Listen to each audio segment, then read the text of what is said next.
Hello mga mare, magandang araw. For today's vlog, samahan nyo ako sa mga buong kaganapan namin sa maghapon. Meron nga kaming tinda ngayon at ito nga yung second day ng pagtitinda namin. Pauwi lang namin galing Dali dahil bumili nga kami ng mga kulang na dun sa tindahan, tapos dumaan na rin kami sa bilihan ng ulam para nga makapagtanghalian na kami dahil anong oras na at 1 PM. Mga hapon na nga ako pupunta dun sa pwesto, pero bago nga yun ay maglilinis na muna ako ng sala dahil mainit pa naman ng mga gantong oras doon. Nakatulog kasi ulit ang batang maliit after kumain, kaya ayan, at sasamantalahin ko na habang tulog pa para mamaya pagising niya malinis na ang bahay. Gantong linis na lang din ang ginagawa ko mga mare dahil maliit lang din naman itong aming sala. Madalas na rin kasi ako naglilinis dito kaya hindi na talaga general cleaning ang ginagawa. Tsaka nandito rin kasi lagi yung papa ko kaya every time na umaalis kami at makalat nga minsan siya na yung naglilinis. Kaya masarap talaga sa feeling na kahit magulang ka na yung mga magulang mo nandyan pa rin para tulungan ka. Habang nabubuhay pa yung mga magulang natin mga mare, mahalin natin sila kahit na hindi pa natin nabibigay sa kanila yung mga bagay na gusto natin ibigay. Anyway, ito nga, tapos na rin akong maglinis at sakto naman nagising na ang batang maliit. Fast forward, andito na nga kami sa pwesto na kahit mainit pa ng mga gantong oras, pumunta na kami dahil may mga bumibili na. Nililista ko na nga rin pala dito lahat ng mga bumili simula kaninang umaga. 8 AM pa nga lang din pumesto na sila kaya maaga pa lang nakabenta. Bumili nga ng 2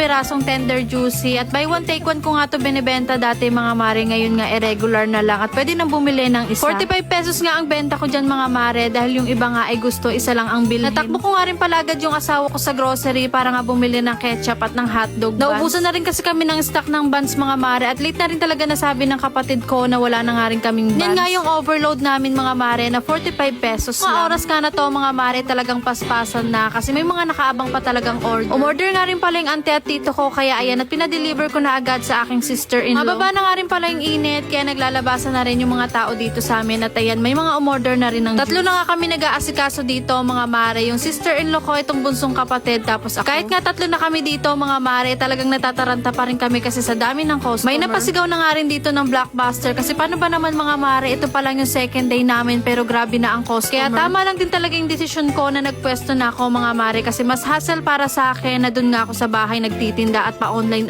na. Nakakapagod din kasi mga mare na sabay-sabay mong lulutuin yung mga hotdog tapos i-deliver mo pa. Hotdog sandwich at fruity soda nga lang pala yung tinda ko. Kaya kahapon nung may nagtanong sa kapatid ko kung meron ba kaming fries, sabi ko magdagdag na kami at sa kanila na nga yun. Bali sila na nga yung mamumuhunan ng mga mare para kahit papano meron din silang kita. Iba yung kita nila mga mare syempre, tapos iba pa yung ibabayad ko sa kanila. Sila rin kasi ang laging nagbabantay dito, tapos sila pa ang naglalabas at nagliligpit ng mga paninda. Nga kami 5 order dito, yung 4 nga ay tender juicy, tapos yung isa naman ay Hungarian. Tapos itong poging bata nga ay marami din talagang in-order sa amin dahil umorder din siya ng fruity soda. At ito na nga yung sinasabi ko sa inyo mga mare kung bakit may napasgaw talaga ng Blockbuster kasi nung mga oras na to ay talagang dinumog na kami ng mga tao. Kung makikita nyo nga dito sa video, ganyan lang naman karami yung mga chismosa sa amin. Hindi, nakakatuwa lang din kasi mga mare, mabenta na kami nung first day pero mas mabenta nga yung second day. Tapos yung iba nga mga mare, nakakailang order sila kasi bumibili pa sila sa gabi para nga kakainin nila sa madaling araw. Paano ba naman kasi mga mare, sa 45 pesos mo na tender juicy, talagang solve na solve ka na. O siya, tayo lang muna for today's mga mare. See you on my next vlog. Bye!